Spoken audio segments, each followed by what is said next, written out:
Sinamahan ng reporter ng Timbog Boses ng Katarungan si John Paul Eras Dongon sa kadahilanan po ating mga kababayan para idulog po yung problema ng kanyang kapatid na si Jalbert Arias Dongon.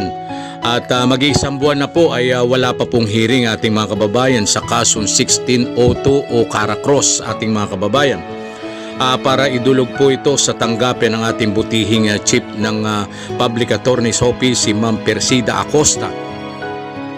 Ating kababayan ay nasa loob po kami ng Public Attorney's Office at hinihintay po namin itong abogado para makausap po namin regarding po sa problema po ng kanyang kapatid na si Jalbert Arias Dongon.